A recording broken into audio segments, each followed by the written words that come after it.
Não pode, você fala, faz o Pix que eu vou de qualquer jeito. Amém ou não amém? Privilégio, mano, obrigado. Que coisa boa estar num lugar que é proibido entrar gente feia. Estou muito feliz de estar aqui essa noite. Veio dois, deve ser paulista, deve ser corintiano, que essa raça espalha fácil. Mas estou muito abençoado de estar nessa casa. Tive aqui lá atrás com o Tiago, acho que quando veio para cá. Tive na outra igreja, quando era no outro endereço, que era um auditório mais... parecia um anfiteatro, não lembro onde é, mas eu sei que era aqui pertinho. Aí não me convidaram mais, falei, a pregação não foi boa. Aí Rafa, fui lá ver ele em Mafra, onde Jesus curou o cego Bartimeu. É onde esse menino estava, é longe.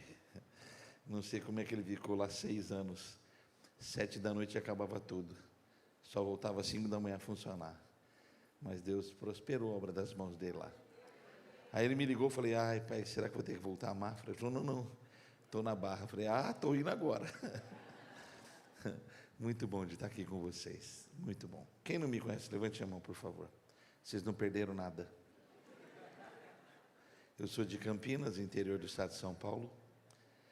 Sou casado com a pastora Beta. Isso é uma anedota antiga, né?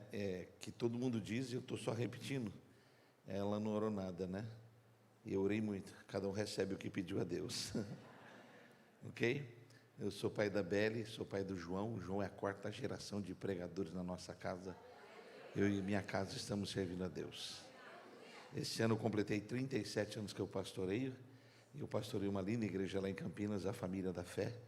Quando você passar por Campinas, por favor, vá nos visitar lá. Você vai ser muito abençoado naquele lugar. Ok? Estou acompanhado de um amigo precioso, pastor. Fica em Pina, Bruno. Bruno é pastor aqui no Rio, é um filhão do coração, ok? É o maior tradutor que eu já vi do inglês para o português, traduzindo pastores. Isso aí, nesse corpinho habita muita glória. Pensa num menino bacana, top. E aí ele falou, o senhor está por aqui? Eu falei, estou. Onde o senhor vai estar? Eu dei o endereço. Eu fui lá na Galileia ontem, onde eu estava na Judéia, eu falei, agora estou em Samaria. Então ele veio, que aqui é mais perto. Então, muito abençoado estar com você, pastor, pastora. Obrigado pelo carinho. Estou pregando aqui desde segunda. Preguei lá no Recreio. Ontem preguei nos Novos, comecei em Niterói. E hoje com vocês.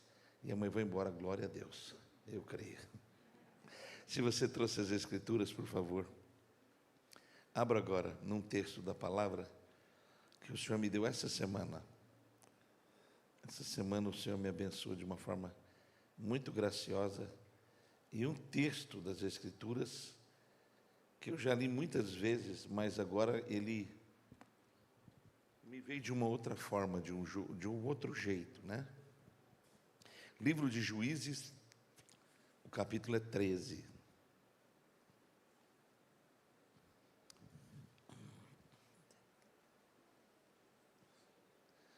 Você sabe que o livro de Juízes é um livro que o nome já declara o que está propondo a literatura das Escrituras. É um tempo em que não há reis em Israel. Então, as pessoas que estão liderando são chamadas de juízes, como se fosse um governador, mas ele não tem essa função. Você vai lembrar que o primeiro juiz das Escrituras tinha a função de julgar a nação, de ser profeta nela e também sacerdote, que é Samuel. É o único homem do Velho Testamento que tem uma função tríplice. Ele é juiz, ele é sacerdote, é profeta. Há uma plenitude em Samuel. Mas eu posso te lembrar outro. Gideão foi um dos juízes, usado para libertar Israel das suas realidades. Também uma mulher que foi juíza, Débora, primeira mulher que assumiu essa função de forma magnânime.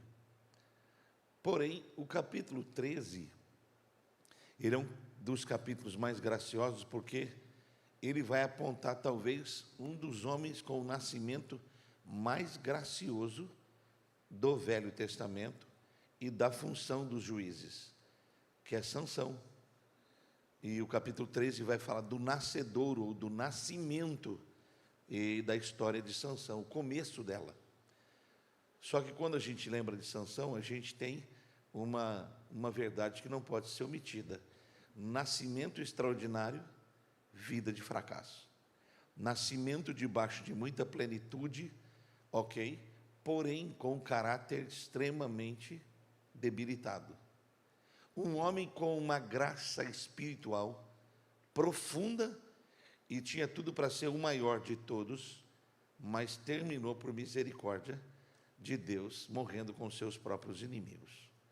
O teor da minha mensagem hoje não é o fracasso da história de Sansão, nem a sua vida, mas a realidade que a nação vivia quando Sansão foi trazido à existência.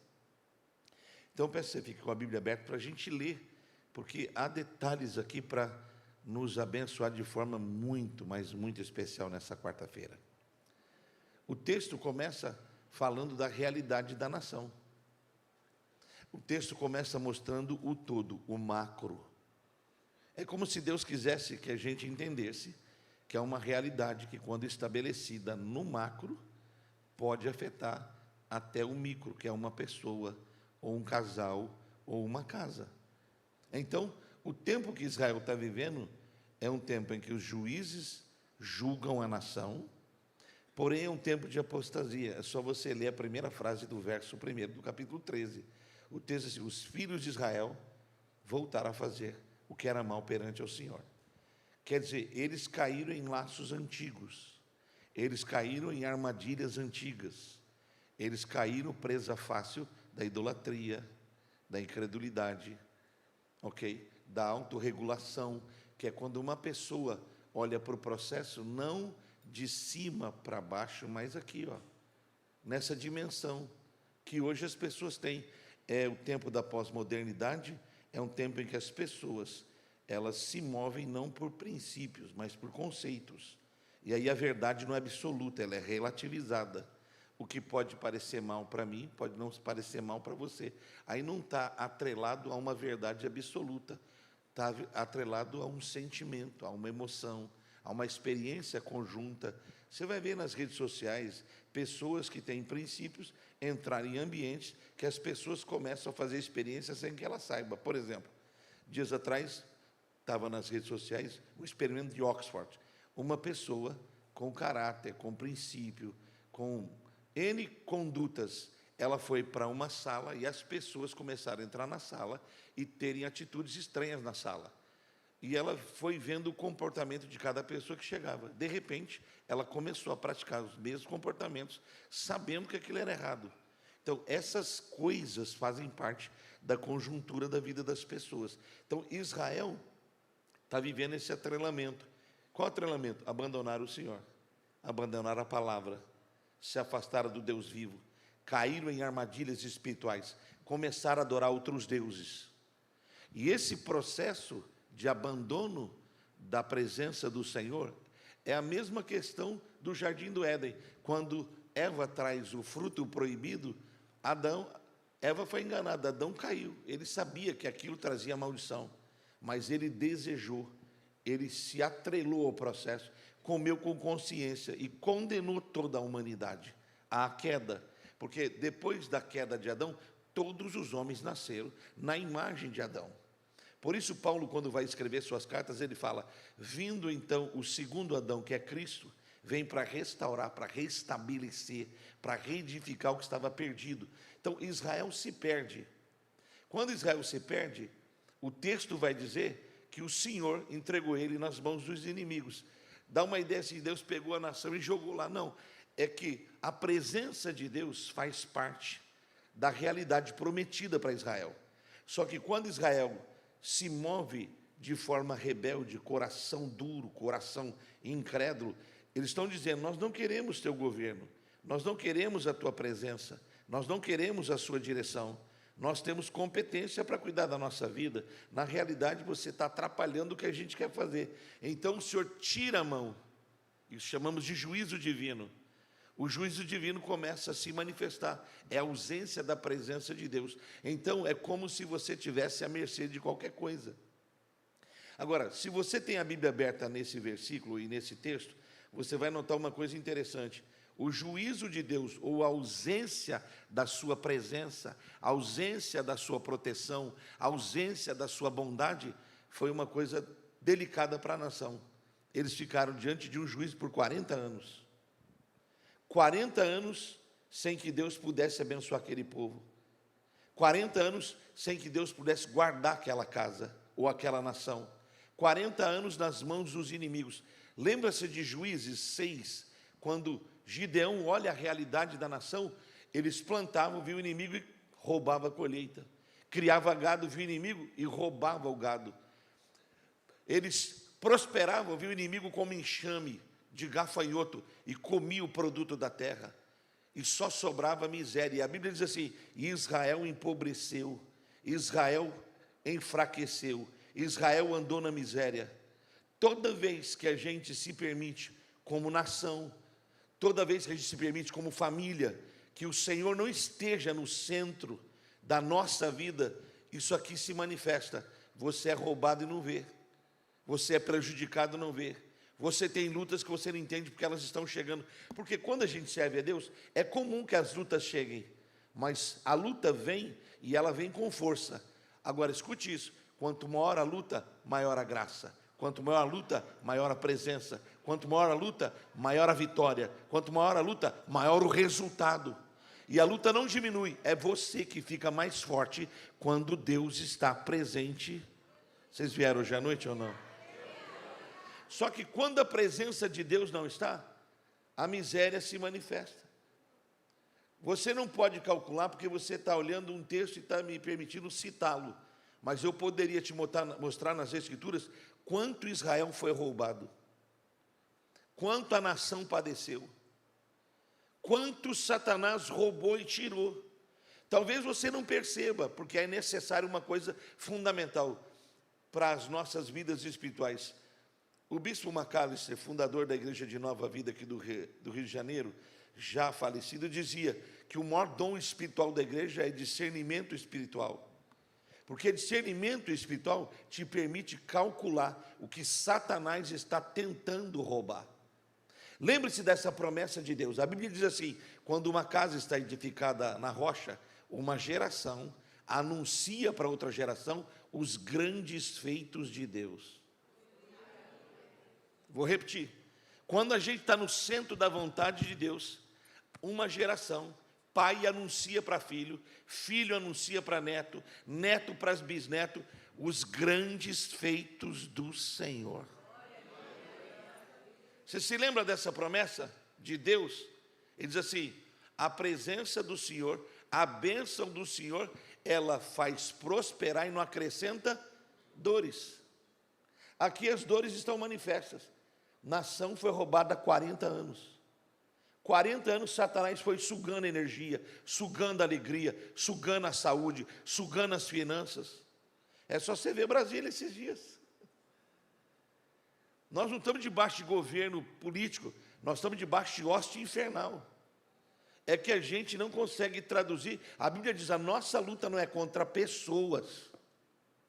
A nossa luta é contra quem?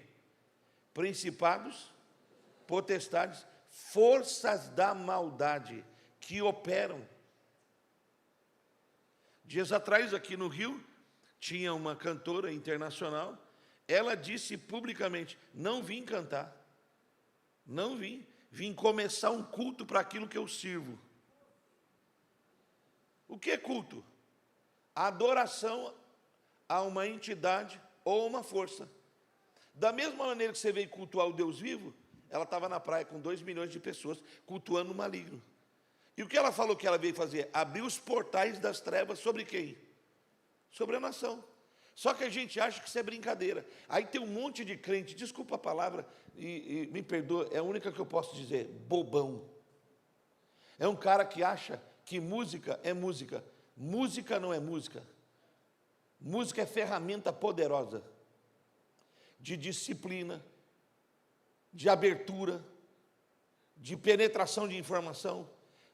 Quantas vezes você canta uma mesma música e não enjoa? 7.500 vezes. Se eu pregar essa mensagem e, de novo, domingo, alguém fala: Está repetindo, hein? Música ensina, música consolida, música informa, música estrutura. Ritmos fazem parte de processos espirituais profundos. O céu é um ambiente do quê? Me ajuda a pregar, vai. Fala assim, o céu é um ambiente de adoração. O protocolo para acesso ao céu é o quê? A adoração. Quem é que Deus procura? Por quê? Porque a adoração faz parte de uma linguagem profunda. Pare de cantar louvor porque está na moda. Comece a cantar o que Deus canta, amado. Como é que seus pais disciplinaram você na infância, te instruíram? Falando e cantando, falando e cantando. 3 palavrinhas só. Eu aprendi Deus é amor. Isso é cultura. Aí quando a gente qualifica a música como qualquer coisa, a gente dá liberdade para Satanás agir onde a gente não tem ideia que se possa agir. A música entra em ambientes da alma, ela abre a alma, e aí penetra coisas que você talvez não tenha condições de arrancar. São tronos que se estabelecem. Para isso se manifestou o Filho de Deus. Para quê? Destruir as obras do diabo.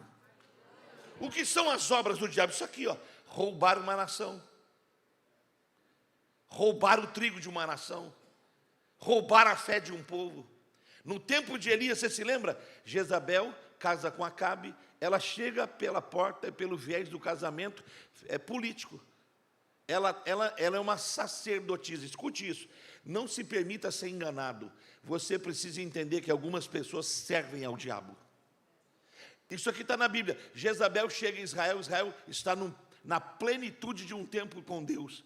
Ela vem, mas ela é sacerdotisa de Baal. Quando ela entra na nação, ela sorrateiramente começa a infiltrar sua doutrina. Em menos de 10 anos, ela tinha destruído a fé de uma nação. Ela matou os profetas, ela tirou os lugares de adoração, ela levantou os postes ídolos. A nação caiu na miséria. Por quê? Porque havia alguém que conectava o mundo espiritual do inferno na nação. Eu podia falar vários fatores que você podia pesquisar nas redes sociais e você ia ver que eu estou falando coisas que têm profundidade. Não vim encher linguiça ou falar bobeira. A nação estava sendo roubada. Eu não sei você, mas eu estou cansado de ser roubado. Chacoalha quem está do teu lado, você não vai ser mais roubado. Porque a Bíblia diz assim, ó, conhecereis a verdade. Alguém está por aqui ou não? E a verdade vos libertará. O que é isso quando João escreve essa verdade? O que ele está dizendo assim? É que quando a gente fica na ignorância, fica mais fácil a manipulação. Mas quando você é trazido à revelação e Deus põe luz, o que é verdade? É pôr luz na nossa ignorância, é abrir o nosso panorama de entendimento. Uma mente esclarecida, uma mente habilitada, ela precisa da revelação para combater coisas que não estão no natural. Escute isso, eu preciso te informar isso. Não é porque você está vendo esse púlpito que ele é real. Porque você acha que algumas coisas você está vendo, elas estão materializadas, então elas são os reais. A Bíblia diz assim, ó, os espirituais, o quê? Diga, os espirituais.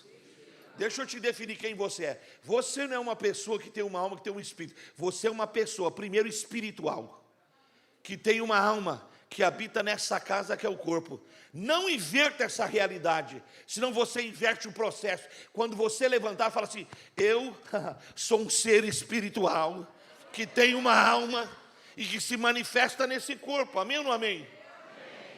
Agora Paulo falou assim, os espirituais tudo discernem. Discernimento é clareza, discernimento é entendimento, discernimento é sabedoria do céu, discernimento é maturidade. Vocês estão aí ou não? E os espirituais tudo discernem, nada são discernidos. Trazem do sobrenatural para o natural. Meu Deus, vocês vieram hoje ou não? Não é porque você não está vendo que Deus não está aqui. Na realidade, Ele já estava aqui. Foi você que chegou. Não, vou repetir. Pare de falar assim, Deus vai chegar quando a gente começar a adorar. Deus é. Repete, Deus é. Ele é eterno, Ele é vivo, Ele é força, Ele é graça. Ele já existia e sempre existirá. Nada que existe, existe por si só. Tudo existe a partir dEle e da sua poderosa palavra. Alguém está aí ou não? Sua vitória já existe, seu milagre já existe, sua bênção já existe. Oh meu Deus, acho que vocês não vieram hoje. Ai, eu estou sentindo Deus, amado. Você está sentindo calafrio, você está sentindo emoção. Deus está aí, é manifesto, e quem crê nele verá sua glória. Agora, você precisa entender, 40 anos sendo roubado. Agora olha esse detalhe. Deus mostrou o macro. Agora o verso 2 diz assim, não sei se pode pôr na tela para ajudando. Diz assim o verso 2: havia um homem de Zorá, da tribo de Dan, ou da linhagem de Dan, chamado Manoá. Sua mulher era estéril e ele não tinha filho. Deus saiu do macro para uma tribo e uma casa. Agora te pergunto, quantas tribos tinha Israel? Quantas? 12. Escola dominical, hein, galera? 12. Perfeito? 12 tribos. Quando o velho Jacó está para fechar seu ciclo, o que ele fez? Ele liberou uma bênção para cada tribo. Sim ou não? Ele liberou uma bênção, essa bênção foi chamada de herança, legado. Amém ou não amém? Agora aqui o texto está citando a quinta tribo, os danitas, a tribo de Dan. Por que Deus está citando a tribo de Dan no capítulo 13 e falando da casa de Manoá, onde há uma esterilidade, onde há uma família que não gera? Se você for lá no capítulo 18, no primeiro versículo de Juízes, você vai ver assim: a tribo de Dan não conquistou sua herança.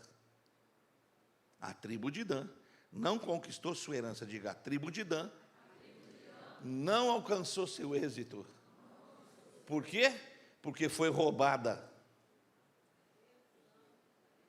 A terra que foi herança dada a Dan não conseguiu concretizar a promessa. E por que Deus está citando a tribo de Dan aqui, a casa de Manoá, que tem uma crise? Porque Deus não esquece o que Ele prometeu. Por favor, sacode alguém e fala assim: Deus não esqueceu o que Ele falou a seu respeito. Ah, meu Pai, me ajuda aí, tangedor, que esse povo está precisando subir no nível da adoração e da régua. Amado, o que Deus falou a seu respeito, não falou agora, falou quando você era informe no ventre da sua mãe. Eu te escolhi desde o ventre da sua... Tem algum pentecostal aqui essa noite?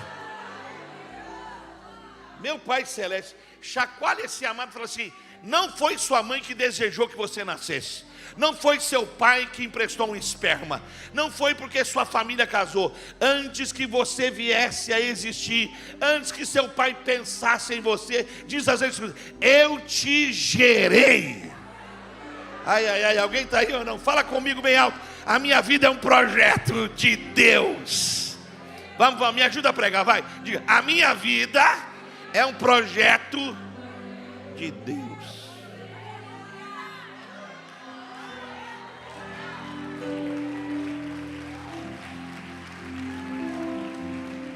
Irmão, eu sinto unção para pregar a palavra aqui essa noite, hein? Eu não sei como vai terminar a reunião, sei de uma coisa: é melhor você apertar o cinto, Deus vai sacudir os alicerces da sua vida. Pare de acreditar nessas besteiras que a tua mãe falou: ah, e aí o seu pai não queríamos ter você. Não foram eles os que pensaram em você. Vou repetir, acho que você não ouviu. É melhor a senhora jogar essa depressão fora, essa ausência paterna que castiga a sua alma.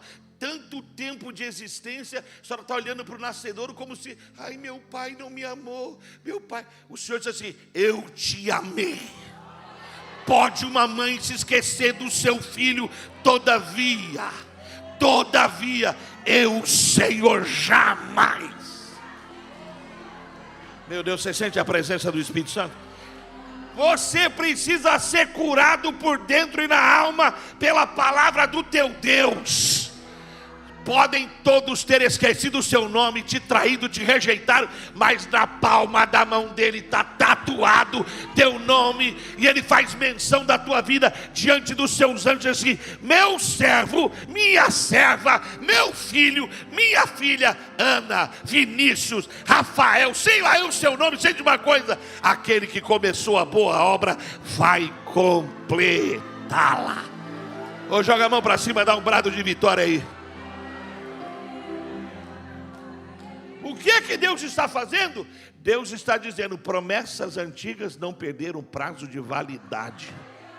Vai, cutuca esse crente, põe o dedo na cara e diz: promessas antigas não perderam prazo de validade. Promessas antigas não perderam prazo de validade. O Deus que fez a promessa para Adão é o Deus que está fazendo promessa para a sua vida.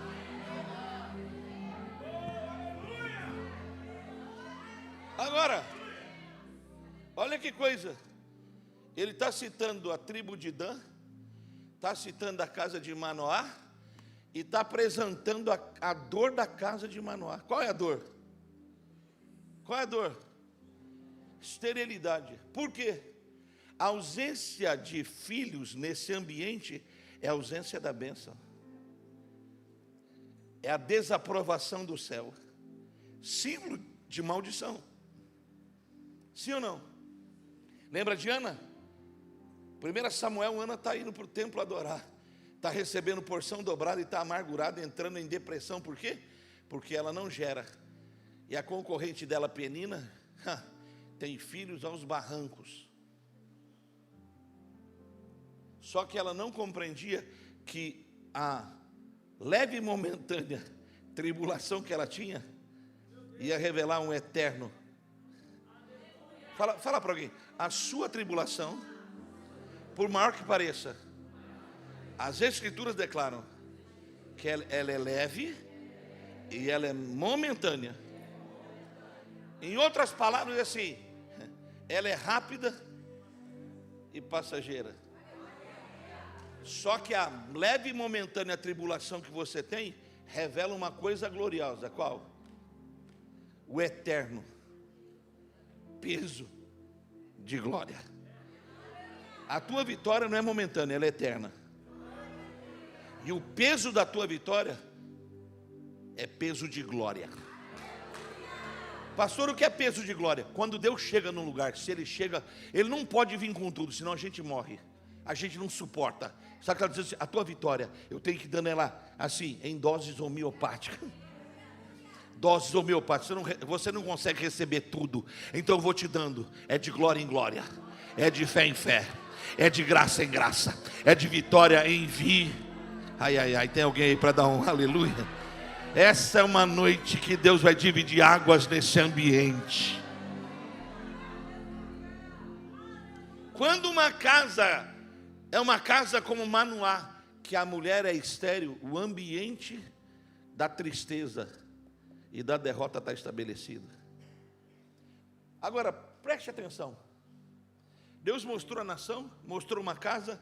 Agora, olha o verso 3. Eu preciso grifar isso na sua Bíblia. O que diz aí o verso 3? De repente, certo dia, quarta-feira, Barra, ai, Barra, Adevec. O que aconteceu?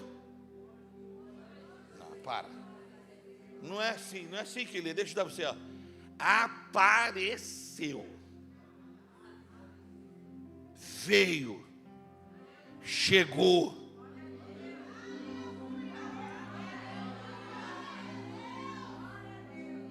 Não é tipo assim, acho. Não. Diz assim: apareceu na casa de Manoá. Desceu na casa de Manoá. Chegou na casa de Manoá. Manoá não estava lá, mas a mulher estava. O líder espiritual não estava lá, mas a mulher dele, enfraquecida pela luta, machucada por essa circunstância social estabelecida, a Bíblia diz assim: Deus entrou na casa de Manoá. Levanta a mão, quero profetizar. Isso aqui eu estou indo no literal. No literal, não estou dizendo assim, aí você vai sentir algo, vai sentir arrepio. Amado, prepara o ambiente, Deus vai chegar lá. Eu não sei como vai ser para você, mas prepara o ambiente. Alguns, sem perceber, vão ver que há anjos. Eu vim declarar que há uma agenda celestial para esse ministério, para essa casa, para essa igreja, nesses dias. Declara comigo: a minha casa, grita bem alto, a minha casa está autorizada a prosperar. Ou alguém faça alguma coisa fazendo um barulho de adoração. Põe o dedo na cara dessa mulher, dessa amada, dessa querida, fala assim: a tua casa está autorizada a prosperar. Tem crente aqui essa noite? Tem profetas de próprias histórias aqui essa noite? Joga a mão para cima e fala: a nossa casa está autorizada por Deus a mudar de condição. Há uma palavra sobre a nossa casa, há uma palavra sobre a nossa família, há uma nova realidade para ser manifesta. Eu vim lá de Campinas para profetizar para você. Prepara o ambiente, Deus está chegando. Prepara o ambiente, o anjo com a espada de fogo está chegando. Prepara o ambiente, o Deus vivo, Emanuel, tem uma agenda marcada com a sua casa. Qual que é o horário? Acaba agora? Que hora que você acaba? 9h30? Pode sentar aí. Eu ainda vou pregar. Estou vendo a hora que o pastor quer é 9h20. Agora veja, ouça isso. A gente ficou tão, que palavra usar para não ferir? Cético. Nós somos um povo cético. Está na Bíblia.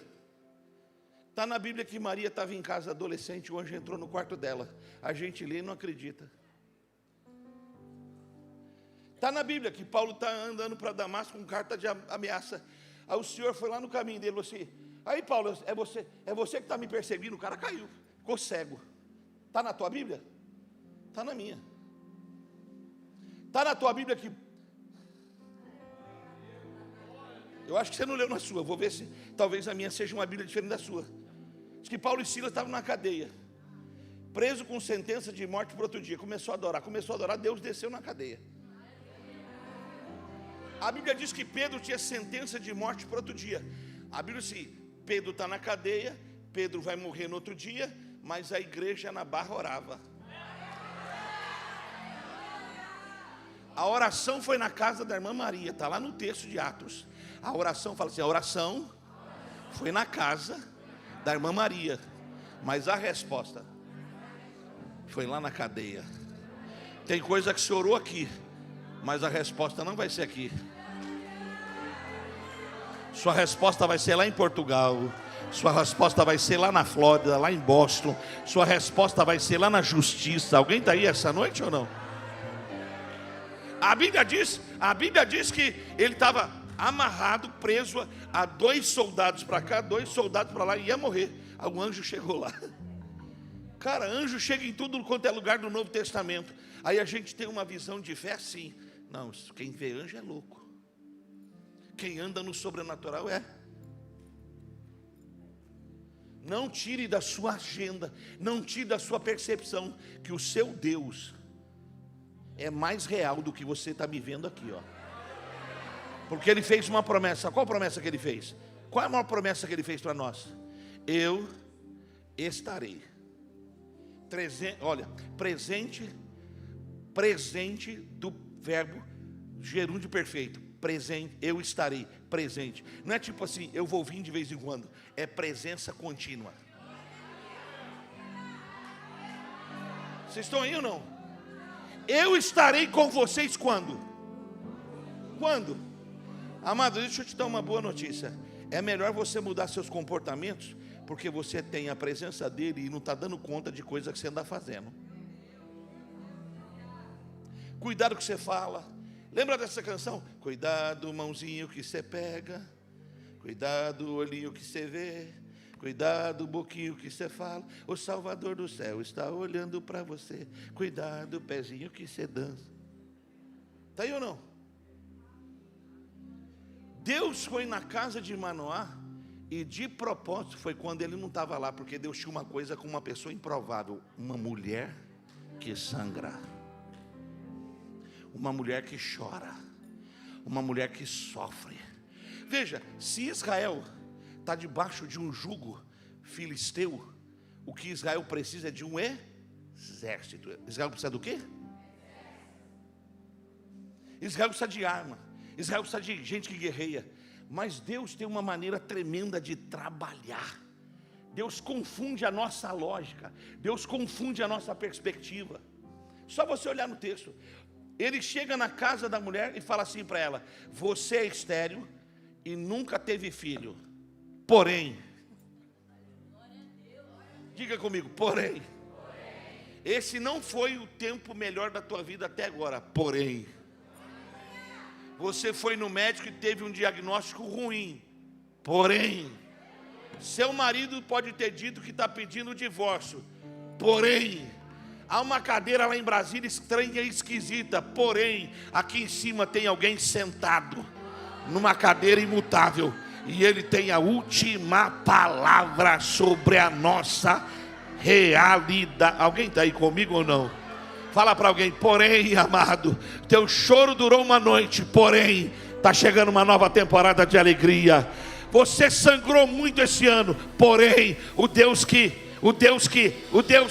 seca sangramentos, o Deus que estanca feridas, o Deus que transforma cativeiros. Meu Deus, vocês estão aí ou não? O Deus que faz o impossível acontecer está nesse ambiente dizendo assim: eu tenho uma nova temporada para a tua vida, eu tenho uma nova temporada para o teu ministério, eu tenho uma nova realidade para a tua jornada. Vim de Campinas declarar essa noite. Estou autorizado a declarar: sua realidade já mudou.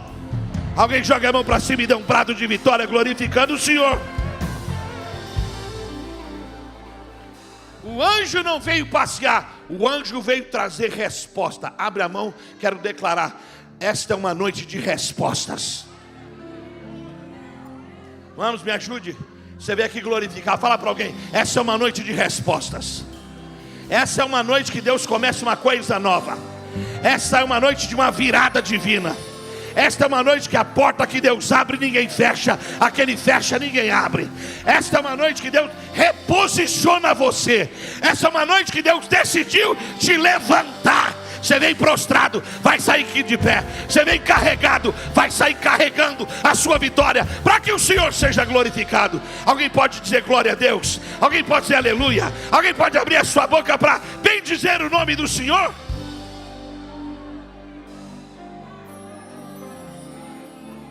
Ele diz para a mulher: até aqui você sangrou, até aqui você não gerou nada. Faz assim, ó, no seu ventre. Que isso, pastor? Estou gerando coisas tremendas em Deus. Estou gerando promessas, estou gerando sonhos, estou gerando crescimento, estou gerando novos empreendimentos, estou gerando a minha nova loja, estou gerando... Meu Deus, vocês estão aqui ou não? Vocês vieram hoje à noite ou não? Cutuca quem está, ela fala assim: tua casa, nossa casa está autorizada a prosperar. Grita bem alto: nossa casa está autorizada.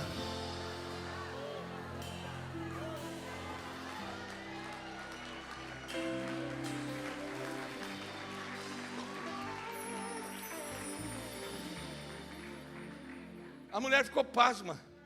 Ela não sabia se era anjo, não sabia se era profeta, não sabia se era pastor, evangelista.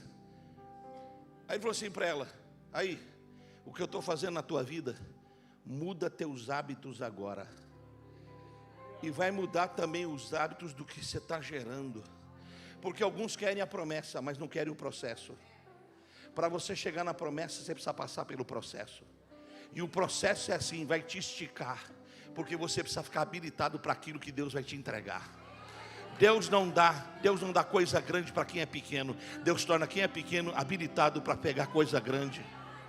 Deus não dá coisa para meninos, Deus transforma meninos em pessoas maduras para depois derramar a excelência da sua graça.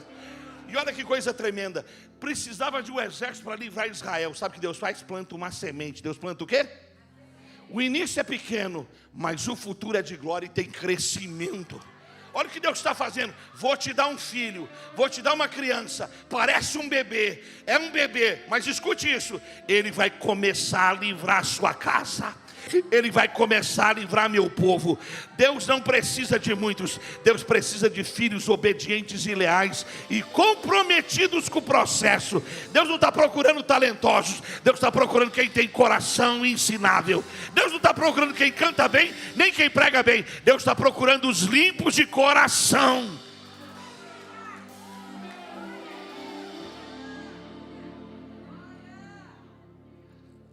De repente o anjo foi embora. A mulher ficou pasma. O que ela fez? Foi procurar o marido. Encontrou o marido Manoá trabalhando. Falou para ele: bem, eu não sei se anjo, não sei se pastor, não sei se bispo, não sei se apóstolo. Alguém foi lá em casa e disse assim: acabou minha esterilidade. Se você ouvisse um testemunho da sua mulher de que Deus mudou o cativeiro dela, o que você faria? Eu daria um glória. Eu daria um aleluia. Eu ia chorar de alegria. O miserável, o abençoado do marido dela, o Manoá, falou assim: é mesmo? Deixa eu falar uma coisa para você. Toma cuidado para quem você conta seus sonhos. Pelo amor de Jesus, amada, não põe no Facebook a profecia que você recebeu. Para de expor sua vida aqui em Dubai. Tu está tendo luta porque tu está abrindo o teu tesouro. Ninguém tem nada a ver com a bênção que Deus está te dando. Toda vez que você posta uma coisa boa da tua vida, tu aumenta o nível da tua batalha. Que um monte de invejoso, de cotovelo doendo, fala assim: está fazendo coisa errada, hein? Certeza. Ninguém fica bem assim. Como é que você explica a bênção de Deus na sua vida? Não tem como explicar. Porque dinheiro compra coisas, a fé cria elas.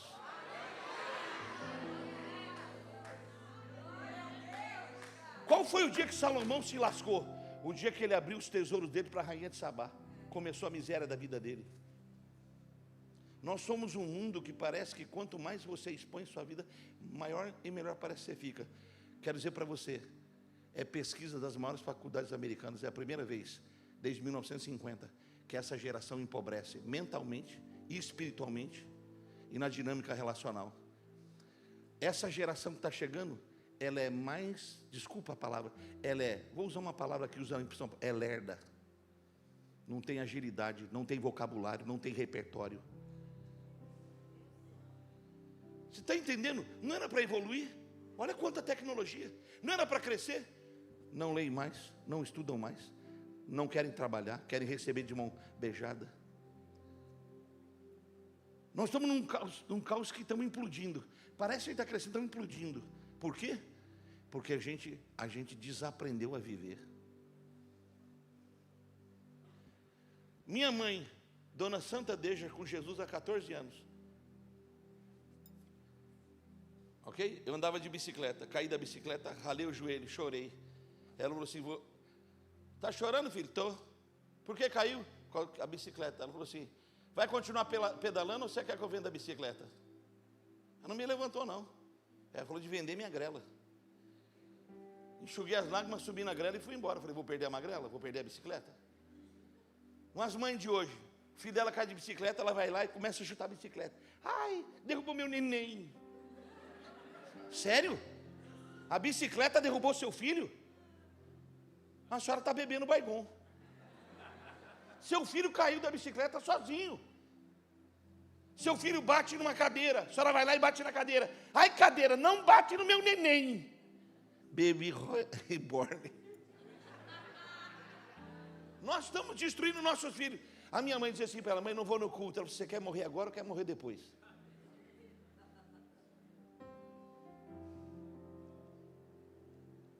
Nós vamos voltar a entender que a vida não é o que estão tentando fazer conosco. São as nossas reações a essas realidades que mudam nossas realidades. O marido dela falou assim: então você recebeu um milagre lá, minha filha? Olha o que ele fala para ela, verso 8. Então, Manoá falou assim: Senhor, o senhor vai ter que mandar o anjo aqui para falar comigo, porque se não falar comigo, não tem jeito da minha mulher receber essa bênção. O cara vai ser pai, o cara vai quebrar um cativeiro. O que ele deve ter feito? Um altar de gratidão.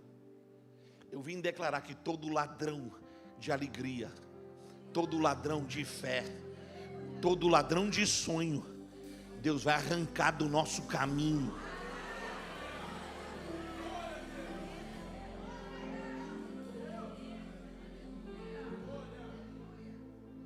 Aí o verso 9, ele é lindo porque assim, Deus ouviu a oração de Manoá, e Deus veio de novo, mas não veio onde Manoá estava, veio onde a mulher estava.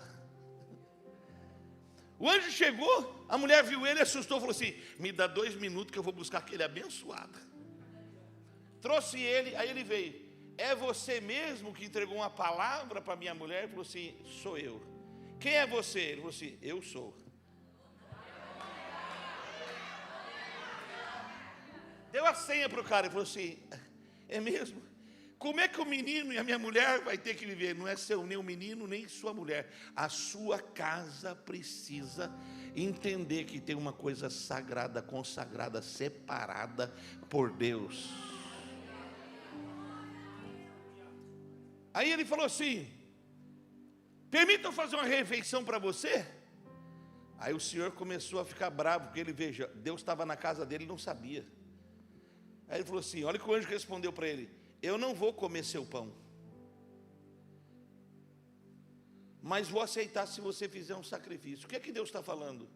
Uma coisa profunda que a gente precisa discernir. Quando Jesus foi ressurreto, e ele aparece vivo para as mulheres no jardim, a Bíblia diz que ele escolheu celebrar a ressurreição aonde? Caminho de Emaús.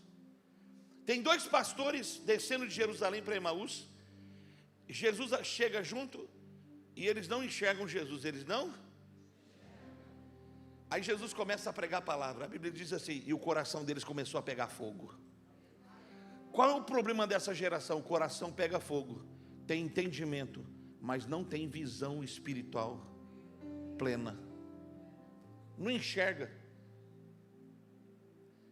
Trouxeram um cego para Jesus em Betsaida. Pode curar ele da cegueira? O que ele fez? Tirou o cego de Betsaida. Porque tem coisa que rouba a tua visão. Tem amizades que roubam a tua visão. Tem ambientes que você está que roubam a sua visão. Eu vim declarar: a sua visão não será mais roubada. Você está aí ou não? Aí Jesus vai passar de Emaús, vai passar. Os discípulos disseram assim para ele: vem comigo, fica aqui em casa, já está tarde, senta na mesa conosco. Ele falou assim: tá bom. Sentou na mesa, os 2 sentaram, estão preparando as coisas, trouxeram o pão para Jesus. Trouxeram o quê? O que ele fez com o pão? O que ele fez? Quebrou, fala, quebrou. Quando o pão foi quebrado, o que aconteceu com os homens? Abriu os olhos. Por que Jesus não quer aceitar o pão dele? Porque não é Jesus que pega o pão, é ele. Se ele pegar o pão e quebrar, a visão dele vai ser restaurada. Enquanto eu prego aqui, o pão está sendo quebrado. Oh meu Deus, vocês estão aqui? Eu vim declarar, a sua visão espiritual precisa ser restaurada. Você tem que sair desse cativeiro religioso. Você tem que sair dessa vida espiritual de mesmice só com água no tornozelo. Você tem que parar de cultuar grandes pregadores e começar a cultuar a palavra, beber da fonte, aprofundar na palavra. Nem olhos viram, nem ouvidos ouviram, nem jamais subiu ou penetrou a mente e o coração do homem o que o Senhor tem preparado. Eu vim declarar: Satanás não vai mais roubar-nos.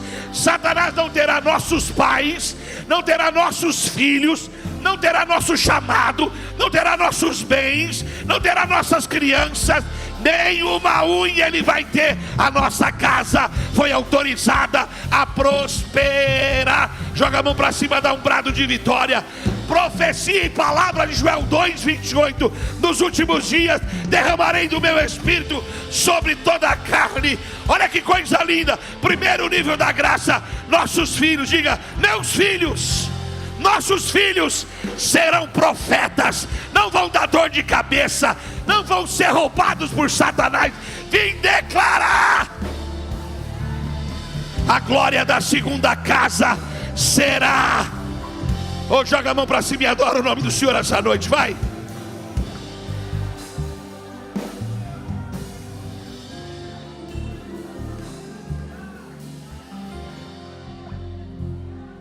Estou encerrando. Oh, eu sinto Jesus nessa casa. Eu sinto a presença do Senhor aqui, ó. Eita, arabaxalaba.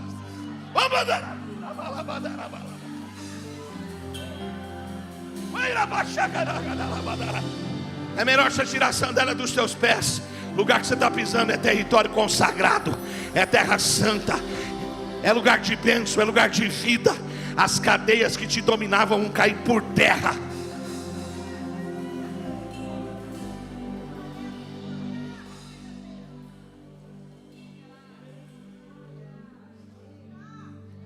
Aí a Bíblia diz assim, que Manoá perguntou para ele: aí, quando é que essa promessa chega?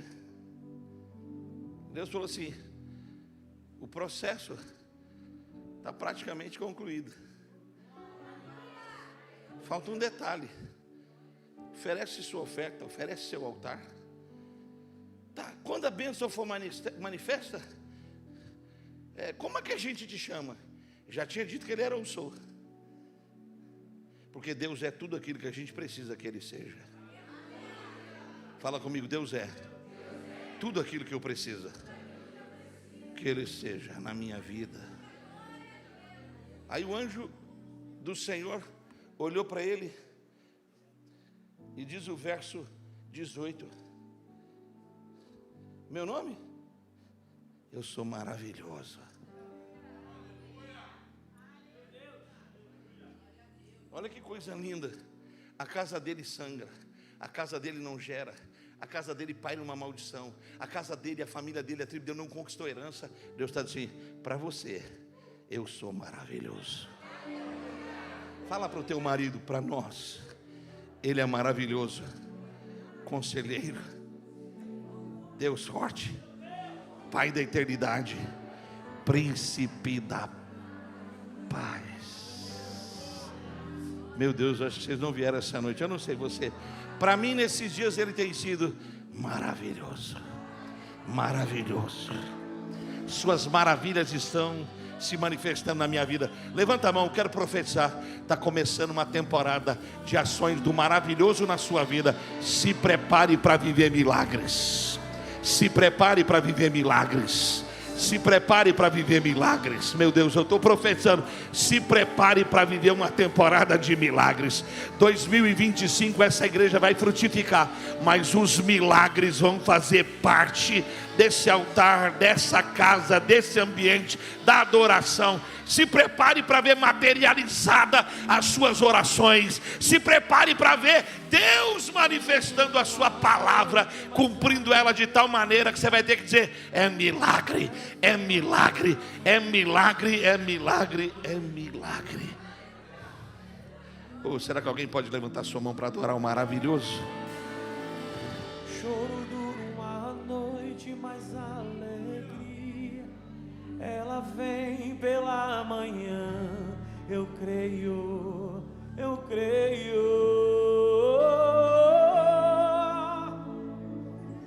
Choro dura uma noite, mas a alegria ela vem pela manhã. Eu creio, eu creio. Deixa eu encerrar a palavra.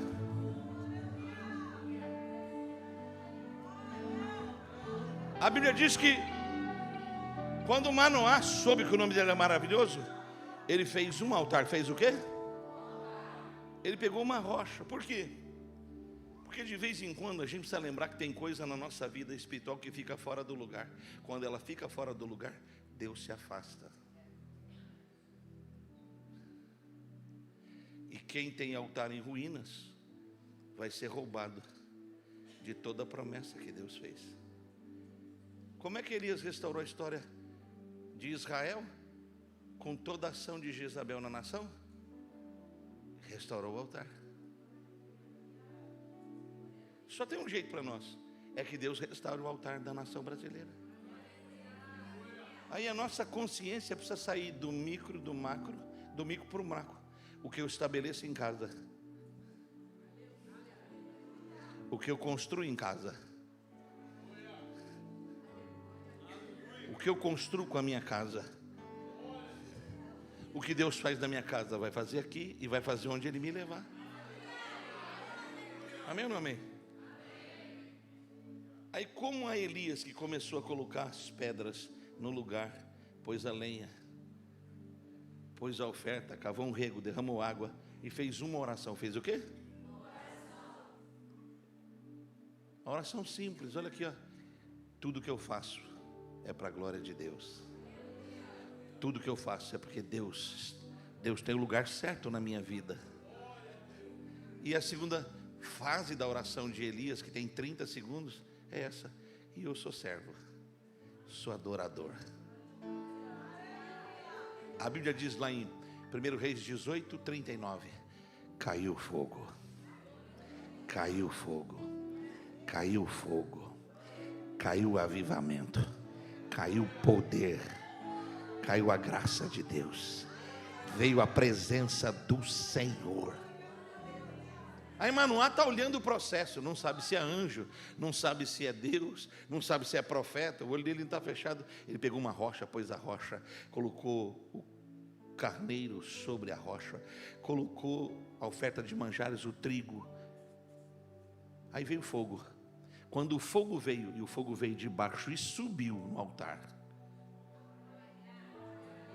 ele ficou observando com a mulher dele, a pessoa que estava com ele. Os olhos dele estavam fechados, mentalidade fechada, sabe, uma cabeça que não se permite ser trabalhada. A Bíblia diz que o Senhor entrou no altar e subiu no fogo. Ele entrou em choque e caiu de joelho no chão, gritando: vou morrer, vi a Deus.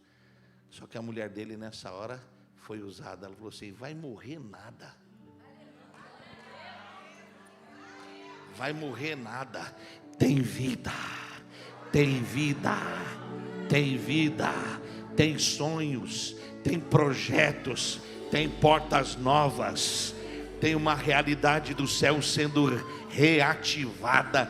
Ai, eu não sei você, essa noite vim declarar: tem vida, tem vida. Está cancelado todo o funeral, está cancelado toda a obra do inferno, está liberado o céu na terra, está liberada a graça de Deus, está liberado o poder do Espírito. A Bíblia diz desse jeito: foi a esposa dele que falou assim: meu sangramento acabou, minha miséria acabou, meu tempo de luta acabou, minha tribulação passou. Há um tempo de Deus sendo manifesto nessa casa. Joga a tua mão para cima, eu vim declarar: vai crescer, vai prosperar, vai expandir, vai se manifestar. Deus vai ser glorificado. Alguém grite bem: a minha casa, mais uma vez, a minha casa está autorizada a prosperar. Estou gerando milagres, estou gerando respostas de Deus, estou gerando avivamento, estou gerando um novo tempo. Oh meu Deus, vocês estão aí ou não? A Bíblia diz que logo em seguida Sansão chegou. Ainda menino, a Bíblia diz assim: e Sansão começou a ser movido pelo Espírito Santo, pelo Espírito de Deus. Amado, o que você está gerando um movimento do Espírito Santo. Não é mudança de pastoreio, não é um pastor aqui para outro e para lá. É que Deus está gerando um tempo novo, Deus está gerando uma realidade nova. Eu vim declarar: prepare a tua casa, ela vai ser sede de avivamento. Prepare a tua empresa, tem uma palavra de Deus sobre ela. Prepare a tua família. Satanás está lutando ferozmente para escravizar seus filhos, Promessa do Salmo 112: os nossos filhos serão a geração mais poderosa na terra. O inimigo tem tentado oprimir a sua fé. Fala para ele: eu estou protegido, eu estou blindado, eu estou debaixo das asas do Altíssimo. Satanás vem para um caminho, mas por 7 ele vai fugir. A vitória é nossa no poderoso nome. Estou declarando: vai cair fogo no altar da tua casa, vai se manifestar a bênção de Deus naquele ambiente, e todos vão dizer: Deus mudou a história dessa família. Quantos creem? Quantos creem nessa palavra? Quantos creem? Oh, dá um glória a Deus bem.